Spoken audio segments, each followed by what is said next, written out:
Oui, oui, oui, T84. Bah, en fait, T84, déjà, c'est un hasard le nom. Hein. C'est un sacré hasard le nom. Parce qu'il fallait le nommer, et puis au début c'est un atelier maison, en fait, on est deux à vivre ici et travailler, Jimmy Cadet et moi. Jimmy Cadet, il abuse.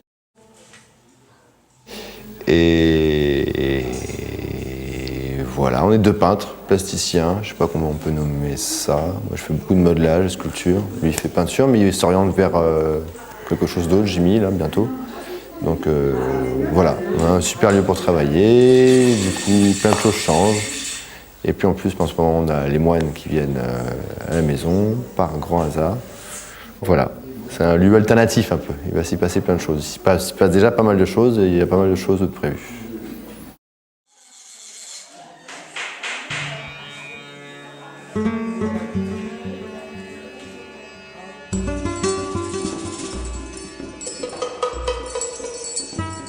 Ça se passe super bien. C'est alternatif, il y a le profane, sacré, quoi. C'est chouette, il y a les deux. Et puis, pourquoi pas, ça va découler sur autre chose. En tout cas, super rencontre, parce qu'ils font les sculptures en beurre, végétal, beurre de lien. C'est une pâte à modeler qu'ils font depuis apparemment très longtemps. Et moi qui suis dans le modelage, j'ai découvert quelque chose. Donc c'est encore un grand hasard.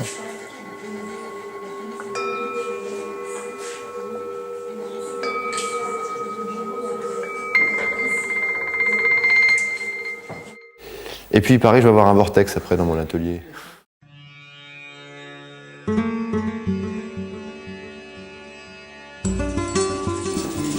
Depuis 2007, les moines viennent du monastère de Gyumé pour réaliser des mandalas et aussi d'autres choses comme consacrer des bouddhas, faire des protections, tout plein de choses comme ça.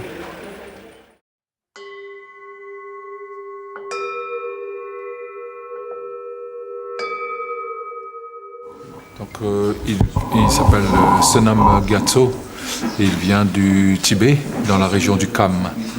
Et à l'âge de Kolonglo Chuchik, à l'âge de 17 ans, il a quitté le Tibet. Il est arrivé en Inde et il est allé au monastère de Gyumé dans le sud de l'Inde, près de Mysore, à 1h30 de Mysore. Et là, donc c'est un monastère dont la particularité est l'étude du tantra.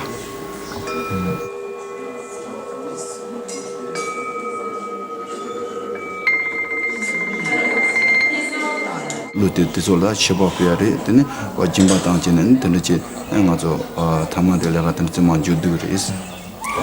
Mandala, donc c'est la demeure de Bouddha. Et jour après jour, nous faisons des rituels où nous nous transformons dans la divinité même, afin de pouvoir, en construisant le mandala, il est consacré en même temps.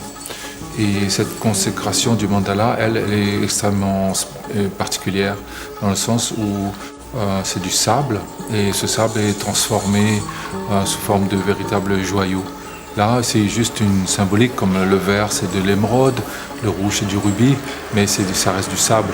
Mais par le pouvoir des mantras, des visualisations, on peut transformer ce sable ordinaire sous la forme de véritables joyaux qu'on va offrir à l'océan. Donc tous les jours, il y a encore 10 jours.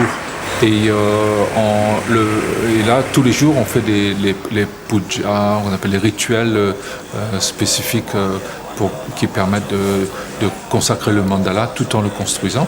Et le 27, il y aura la dissolution. Et là, on va offrir donc ce sable qui est transformé en véritable joyau, on va l'offrir aux entités de l'océan, qu'on appelle des nagas.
Thank you.